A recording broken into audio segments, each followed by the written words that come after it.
We are moving on to Unit 2, Activity 4, which is writing an information paragraph. So it's important to know that when writing an information paragraph, it's a little bit different than what you have been writing in the past in this course so far. You're going to be citing sources, and it's not going to be based on your opinion. So it should be based on facts.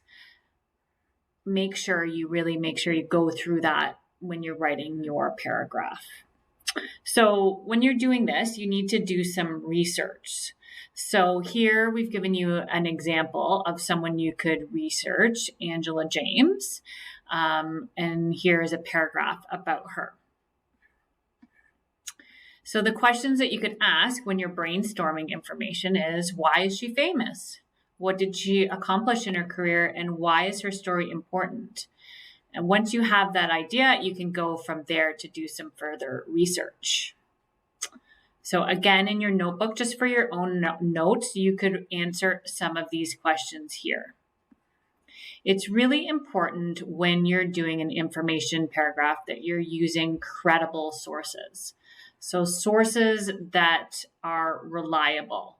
So if you look at what is credibility, it is believable, a source that you can trust. Maybe it's a reputable site. It's not just somebody's ideas that they've posted online.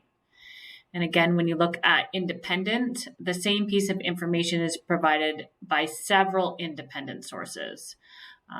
Independent sources have no connection to each other. So finding information, so once you've determined which sites are trustworthy, you can start collecting information for your writing. So there are many sites on the internet that provide excellent content about, for example, Angela James. So be sure to present the information in your own words. I can't stress that enough. Passing someone else's work off as your own is called plagiarism, and I'm sure you have learned about plagiarism so far. If you end up plagiarizing, it can mean a failing grade. So this is a really important section to look over about citing sources. So you've probably cited sources in the past in your other classes.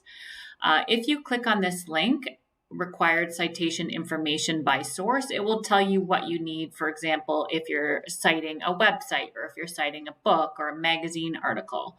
So make sure you're clicking on that and going through it. It's also really important that you're keeping track of your research. So when you go to a website, what day are you going to it? What is the website that you're going to? And so on. So here is a research tracking sheet that you could use if you would like. If you click here, it will take you to a page where if you click on the commentary, it will give you little examples of what each of these could mean. So example, who are the authors, and so on.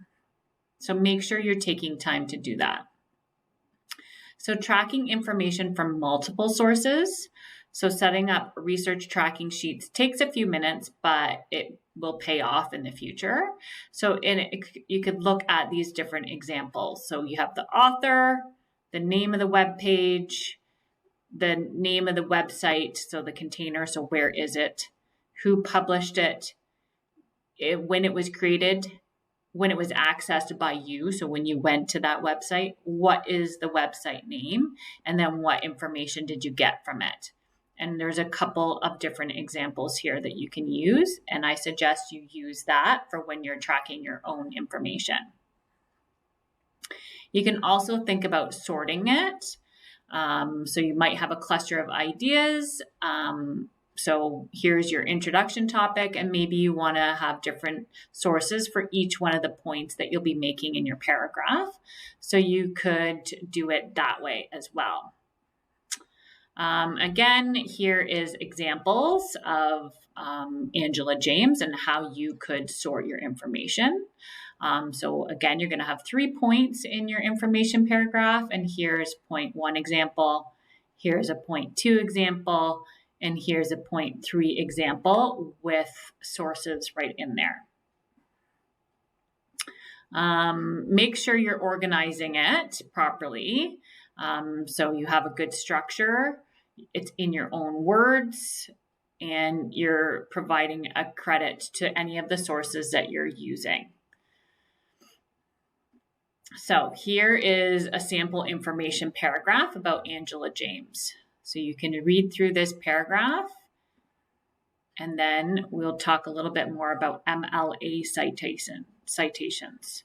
So at the end of the paragraph that you're going to write, you need to include a full list of works cited. So this is a list of the sources that you used. So MLA stands for Modern Language Association, and it has guidelines. So for example, for websites with no author, this is how you would do it. So title of web page, posting or article, publication date, location, which is a URL, and date you accessed it. So for websites with an author, here is what you can use. So again, you can click here on the works cited for the sample paragraph about how they would use their work cited at the bottom. So for your portfolio right now, so for your own work, you are going to write an information paragraph and properly cite it about a Canadian individual. So here are some choices that you could pick. If you want to pick someone else, that is fine as well. But here is some examples for you. So again, you're going to use the example of what I just showed you above. You can use this brainstorming balloons to brainstorm your information about the person that you're picking. Once you have your ideas, use sites that are credible and independent. So you can use this tracking sheet example here, and you can make a copy for each one of your sources. Then you're going to have your rough draft. You can have someone look it over and then click off on here the information paragraph feedback, which will just sort of help you make sure you are good to go for a good final copy. And then you're going to upload it to your portfolio for now. Okay, and that is what you need to do for this unit or this activity, sorry. If you have any questions, make sure you're reaching out to me.